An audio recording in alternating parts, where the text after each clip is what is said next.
Ayan, hello mga ka-alien. So ngayon may natanggap na naman kaming order galing sa J&T Express. So ito yung in-order namin sa 88 sa Shopee. Salamat Shopee. So bubuksan, mag-unboxing tayo ngayon kung ano yung laman nito. Ito yung mga in-order namin eh. Parang nakaano kami nito. Magkano lang ba yung shipping? Parang 10 pesos lang or 2 pesos lang yung ano. 2 pesos lang. Ito na. Taran! Taran! So, ang items, lahat ay apat. Apat lang yung apat lahat. So magsisimula tayo sa pinakauna. Ito alam ko na tong ano to eh. Ito yung in-order kong unan kasi nga palagi na sumasakit yung likod ko. So kawawa naman si baby kung di kami makatulog ng maayos. Yung unan para pang buntis. Ayan. Ang cute.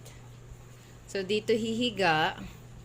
Pwede dito ilagay yung chan or pag tumagilid ka, pag natutulog. So, dyan sa kabila yung chan or pag opposite direction naman yung tulog mo, dito naman ang chan. Ayan. So, ito yung in-order ko. Ano lang to? 280 plus something. So ito, dito yung likod tsaka yung tiyan. Sulit, okay naman siya. Tsaka kunyari pag labas ni baby, pwede din tong magamit. So diyan ang ulo niya or maglagay lang ng extra unan dito or extra na pwede niyang higaan. Tsaka dito.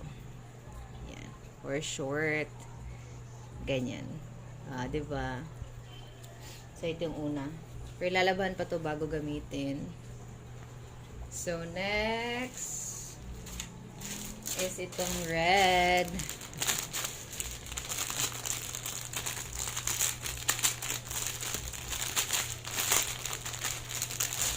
Ito.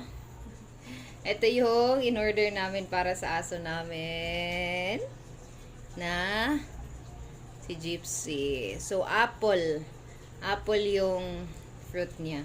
Ang cute. May hood pa. Yan o, may hood pa. So, paglagay yung ulo niya dito. Apple. Tsaka ito yung sa paa. Tsaka dito yung sa katawan niya.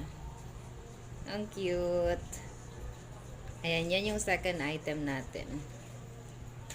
Ayan. So, third item, para din to sa aso namin eh.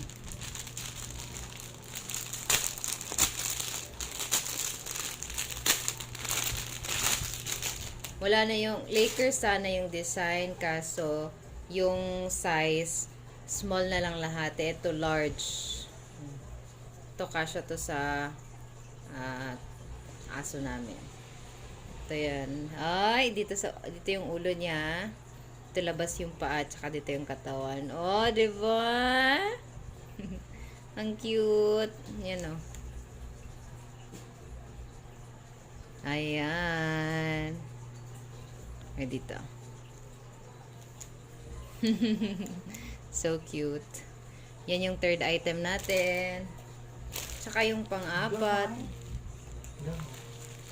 Yung pang-apat, eto, hindi ko alam kung ano to. Ay, nalimutan ko na. Ay, tama. Ito yung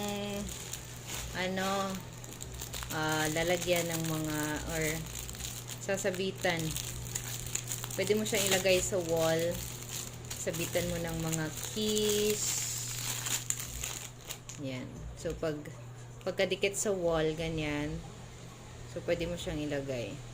Pwede mo isabit yung keys. Ayan. Pwede siyang sabitan. So, 4. Ayan. So, cute. Mura lang to eh. Hindi ko alam. Nalimutan ko na yung price kung magkano. Ayan.